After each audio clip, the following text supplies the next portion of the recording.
and let us all do we can to build a better future. So there's been this ongoing push and need by corporate media to vilify Dr. Cornel West as a spoiler candidate because he's running in the Green Party. Let's be very clear here, folks. A vote for a Green Party candidate is a vote for a Green Party candidate. A vote for a Libertarian Party candidate is a vote for a Libertarian Party candidate. A vote for a Democrat is a vote for a Democrat. A vote for a Republican is a vote for a Republican. I am not going to vote Democrat or Republican. I'm going to vote third party. And I gave my reasons why, because I feel that the DNC doesn't care for voters. And they not only showed that they're going to rig the system, not once, but twice, but they're showing it a third time now as well. And the Republican Party is just as corrupt as the Democratic Party. So no vote for Republicans, no vote for Democrats. I'm voting independent. I'm supporting Dr. Cornel West. I believe that he has the strongest nomination. I think that he has policies that I can agree with. And if he's not on the ballot for some reason here in Illinois, then I will vote Libertarian. If Libertarian is not on there, then there's an independent. If there's no independents, I'm not voting for either Democrat or Republican. And again, another reason for this is because of how corporate media has been trying to smear third parties. So I'll pull up this video interview with Dr. Cornel West and Glenn Greenwald for how he's being described as a spoiler. Almost every year on his birthday, that's now a national holiday, maybe not every year, every other year. So I write about his speech that for me was one of the most consequential, if not to me the most consequential, which is the one he gave in Riverside Church in April of 1967, exactly 1 year to the day that he was assassinated. And it was entitled Beyond Silence and Betrayal. It was about the Vietnam War, and he kind of meant his own silence and betrayal, that he had kind of let himself be convinced that he should stay away from foreign policy and imperialism issues and only focus on domestic progress, and finally realized there's actually no such thing as separating domestic progress and war making, that if we're going to be this imperial power, there's never going to be domestic progress. And he kind of apologized for being late to the Vietnam War, and that he got attacked by the New York Times and the Washington Post kind of telling him, look, you stick to your racial justice issues and leave foreign policy alone. You're going to alienate a lot of people, including us.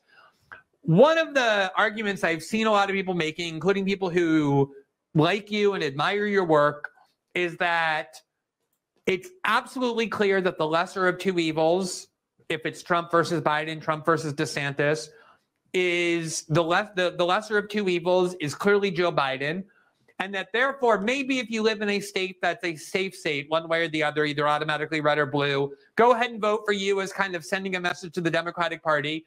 But if you live in one of those 10 or 12 swing states, the obligation is vote for Joe Biden because he's clearly the lesser of two evils. No attempt made to analyze what that means. As you were saying, it kind of seems to ignore foreign policy and war and World War III and the like. Do you accept that premise about the lesser of two evils? And is that the time? Okay, let's talk about the lesser of two evils before Dr. Cornel West gives his commentary. Voting or living or having the mindset associated with there is a lesser of the two evils. Someone has a gun in their hand, they want to shoot you and kill you, and another person has a knife in their hand, they want to stab you and kill you. Both options are terrible. Neither one is lesser. That's how I view both Democrats and Republicans. This whole idea that this person is a lesser evil, you're still voting for evil. Oh, what? They're going to kill you slowly? Oh, how nice. How merciful. That's a terrible kind of world to live in. That's a god-awful option, but yet we have people who believe in that mindset. We have people who believe in that type of propaganda. And this is how bad our corporate media and our two-party system have brainwashed a lot of your neighbors, your friends, your colleagues, your family members to accept the things as they are. And it's going to be an arduous task to try and wake people up. And hell, you're not going to do it overnight. Sometimes, people have to come to their own conclusions themselves. And that's not where you then start gloating. You finally just give them a pat on the back and say, hey, finally, you woke up. This is going to be a huge, dauntless task that many of us may not want to do, but we have to do it because of the grasp and control that the corporate media has, that the two-party system has over us. We have to do something different. And I hope that in this election cycle, we see the pushback of third parties. To be guided in terms of how we vote? Yeah, I think that that framework is just too narrow. You see, if you accept that framework, then you accept the only possibilities we'll ever have would be these fascist catastrophes on the one hand and the authoritarian neoliberal catastrophes on the other. And there's got to be something more than that. There's got to be something more than that. And I'm glad you mentioned Brother Martin's great speech given exactly a year before he was murdered and assassinated, and partly tied, of course, to the U.S. nation state in some form, as Mrs. King believed. And the reason why I say that is, one is that speech was written for the most part by the great Vincent Harding, who was one of the towering figures, and highly encouraged by the great Rabbi Abraham Joshua Heschel, who introduced Martin at that Riverside event. And his speech actually is worth looking at as it moves into Martin's speech. And what both of them were suggesting was, if we don't come up with a movement, and my campaign is just a moment in a movement, though, brother. If we don't have a stronger mass people's movement than any candidate, it's just a kind of sounding brass, tinkling cymbal coming and going. It's a matter of trying to get people awakening, a more awakening and a spiritual reckoning. But it also has to shatter our perspective. And this goes back to Brother Carville again. Same would be true with Brother Axelrod. So the only perspective available is the establishmentarian lens, the New York Times, given all of its lies and misinformation about Black people and working people and poor people over its tenure, or the Washington Post. That mainstream lens, that's the only lens to view the world, and hence you end up a lesser evil. No, I look at the world first as a Christian. You know, the 25th chapter of Matthew, brother. The least of these. I've taught in prison for 41 years. Mass incarceration, untouched, reinforced by both parties. Oh, excuse me. Do you have some water there or something, or you want to take a second? Well, I think I can. We have all been there. Sometimes that's why I make sure I hydrate, have a glass of water, and also a cup of coffee there too. I'll give Dr. Cornel West my notes in regards to how to have enough hydration next year, because you never know what'll happen. Bounce back. Can you hear me all right? Yeah, we can hear you fine. I just want to make sure everything's fine, and don't put pressure on yourself if you're still coughing. Yeah, just I probably should have had a little water, but let me move into my Barry White mode here a little bit deeper. That if you look at the world through the lens of those precious Palestinians on the West Bank, doesn't make any difference with Democrats or Republicans. If you look at the world through the vantage point of the Lanzas workers in Brazil, it doesn't make any difference. You look at the world through the vantage points of those on reservations, in hoods, and barrios. Both parties, symbolic gestures toward their ugly plight. And so part of our ripening, remember Shakespeare says ripening is all. Part of the ripening is, how do we look at the world not in terms of just short-term caretaking governments against fascism, as opposed to long-term uprooting of fascism. Neoliberalism will never uproot fascism. You have to have a broader vision, a deeper calling, intense passion to fight. And people would say, well, we don't have that. There'll never be a mass movement. West is naive. You better come back in this establishmentarian perspective and make a choice between the lesser evils. I said, no, not at all. That's not my tradition. Not at all. Thanks so much. There you go. Have that sip of tea. God bless the wife just brought me some things here, bro. All right, great. Thank you for your patience. Ooh, I'm feeling better already. And I'm about to sing a song. I do a little. As he should. We want a little musical interlude now that you're all hydrated. I think we're almost ready for one. Feeling good. All right. Brother. So let me ask you, because there was something you said there that I really want to zero in on, because as I was listening to these people, I was referring to just asserting like it was the most obvious thing in the world. It doesn't require any debate whatsoever that Biden is the lesser of two evils, and that's the only way that we have to look at the world. Being in Brazil has enabled me to interview a lot of Latin American leaders over the last decade or so, including Evo Morales in Bolivia and Rafael Correa in Ecuador, and obviously Lula da Silva and Dilma Rousseff in Brazil. And if you ask them that question, they will tell you it doesn't matter at all whether it's Obama or Trump or Clinton or Bush. It looks exactly the same to them from their perspective, exactly as you just said. And again, outstanding commentary from, again, Glenn Greenwald towards Dr. Cornel West and the need for third parties. But also, there's been this talk and pushback. I want to play this video from Case Study QB about how third parties do have an effect on the presidential race. Now, of course, again, what do we see from the pundits and from the Democratic and Republican party politicians that usually show up on outlets like BSDNC or CNN or any of these other outlets? They all say that they're spoilers.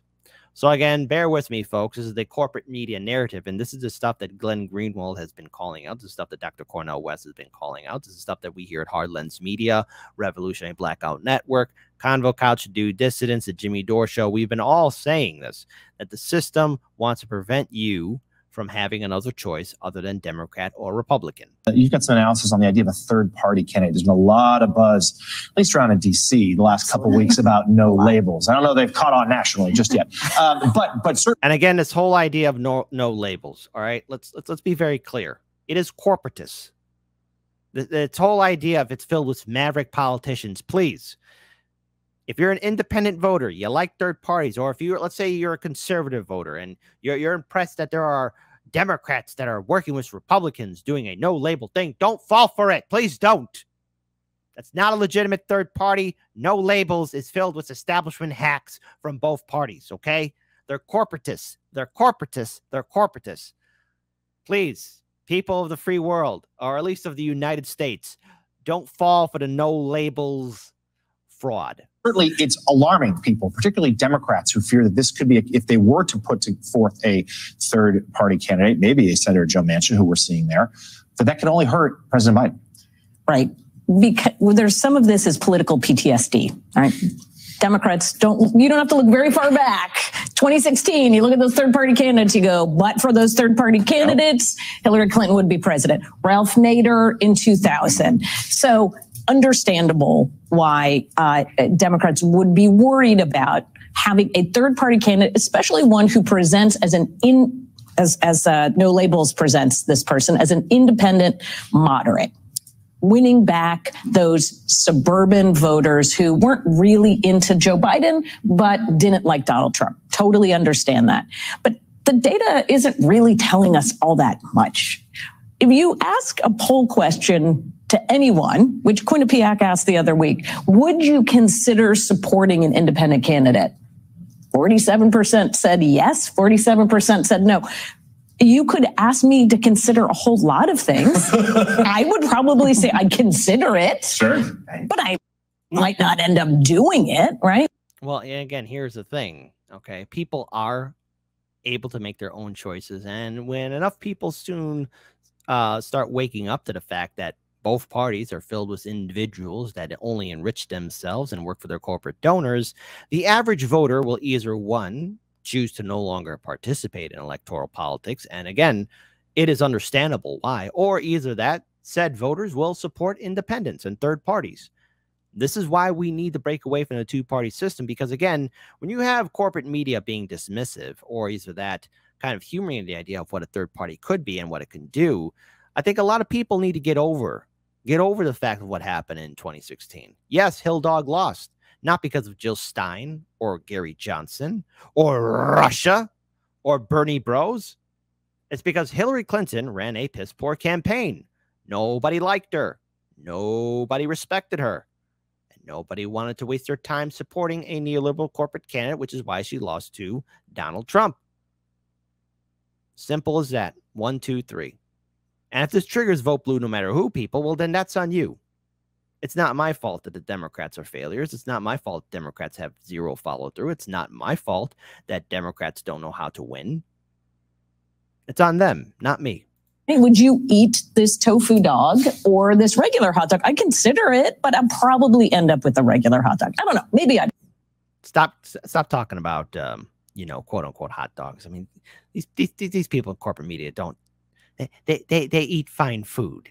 Let's bring it up, hot dogs. How dare you? Sound like Mitt Romney. Try it. But it's all theoretical. The other piece we're starting to see is, now that people are starting to drill down and put names instead of just independent or moderate, is that it takes equally from Democrats and Republicans. Now, I saw David Axelrod the other day saying the bigger worry for Democrats should be the Green Party candidate, Cornel West. And there's something to that, I think, too, which is, who is it really pulling away from? I think there are a lot of people like Nikki Haley who are saying to them, who are Republicans, who will not vote for Joe Biden.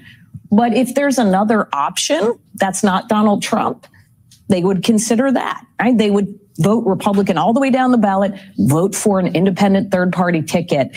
There are a lot of those voters, too, we don't talk a lot about. We only talk about the ones that could potentially cost Biden the election, those suburban moms I think everybody's focusing in on, versus the other ones. But a third-party candidate who is a Green candidate, who is pulling away from the real core of Biden's appeal, which is younger voters or voters of color, that would be, even just 1,000 of those votes would be detrimental to Biden. Well, and the thing that No Labels effort is... Okay, and again, this whole talk about no labels. No labels. It's corporatist, please. Everyone that's saying that no labels is a thing, please. Stay. It's and that's a big thunderbolt outside. I don't know if you heard it or not. Please stay safe out there. Third parties could get damaged by just how no labels is presenting itself. So folks who are saying that no labels is a thing, it's only a distraction. Perpetuating from 2016 is this idea of the lesser of two evils. Yeah. This is coming up time and time again in our monthly focus groups of swing voters all across the Midwest and in key battleground states. And it's fascinating because, as we all can see objectively, Trump's baggage is not the same as any perceived baggage with Biden, which, by the way, is singularly focused on his age and what that means for his ability to serve. But folks, time and time again, will say, I don't want Trump, I don't want Biden. But if it comes down to the two, I guess Biden, because he's the lesser of two evils. And No Labels is furthering that point by saying they're both too extreme. We need someone who's a bipartisan unity ticket. And then when the folks are presented with Manchin and Huntsman, they're like, no, we don't want that. Yeah, John Huntsman, every Democrat's favorite Republican from several cycles ago. I mean, look, this ticket doesn't have to be even remotely, by any definition of successful, to be problematic, right? I mean, there are Democrats in this town still talking to their therapist about Jill Stein, who, was barely. And again, to which I have to say to all these vote blue no matter who people, get over yourselves. You're embarrassing anyone that's associated with you into thinking that, oh, somehow Jill Stein's responsible. You know what? I'm glad I voted for Jill Stein. I'm going to make this promise. In 2024, I'm going to do a selfie that's going to say, hey, I just voted third party because I want to live rent-free and vote blue no matter whose head. I embrace my villain arc, or better yet, my anti-hero arc, because you know what? I'm tired of the fear tactics. They're getting boring. And they're a waste of time. Out single-digit percentages in these key states, and that made the difference. I think I'm in the camp that sees this as more of a concern if you're Joe Biden. I mean, to your point about you need the folks who kind of hate everybody to see Joe Biden as the only alternative. I mean, his line about don't compare me to the Almighty, compare me to the alternative. If there's additional alternatives, I think that's worse. The Biden campaign has always put Donald Trump in this box as an existential threat, right? It's this guy cannot get the keys again. But to suggest that there's somebody else who might is still a problem. No doubt about that. No doubt about that. And I think the point of voters who sort of dislike either option, they broke for Trump in 16, broke for Biden in 20. We don't know where they'll be for 24, although if it's a rematch, we can sort of read some tea leaves, Jen Palmieri. But really, though, doesn't this also speak to perhaps what is the biggest worry among Democrats about President Biden is lack of enthusiasm, that there'll be people who will be excited to. I just can't help but think of that classic line from The Untouchables. Enthusiasms. That's what Democrats want to do. They want to beat us over the head with the baseball bat for us thinking for ourselves. Turn out perhaps to vote against Donald Trump, but there seems to be, there are worries about, are there enough people out there excited to vote for President Biden? Right. I mean, President Biden, I think, is doing a historically phenomenal job. Does everybody feel that yet? No, they do not. And I think the team understands that when it's Trump versus Biden, the existential threat being Trump, and there are no other alternatives, they do well. And I think even if there's, re-elects are hard, and at this point, more than a year out from the election, you're always going to have a lack of enthusiasm among your supporters.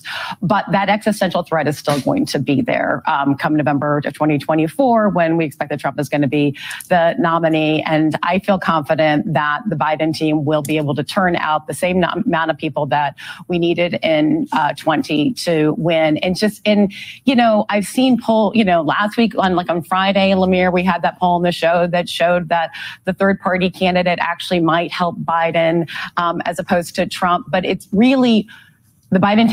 The third party candidate, whoever they are, will not help anyone, neither Democrat or Republican.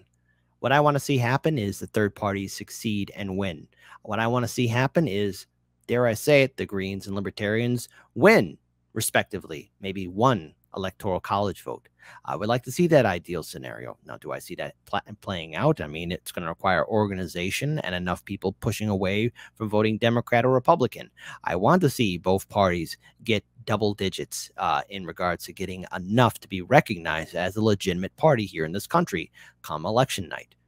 That's something I need to see, because it will help us out further into, once again, breaking this neoliberal system, this two-party system. The Democratic Party and Republican Party are not entitled to your vote. They have to earn it. And because the Democratic Party and Republican Party only work for the top 1%, they have indicated to you, the voter, that you are not their number one concern. So why should you respect them in turn? We're looking forward to having Dr. Cornel West back on the show, but I also give this invite to other third-party candidates and independents to be on Hard Lens Media as well. It's time to give a voice to the voiceless.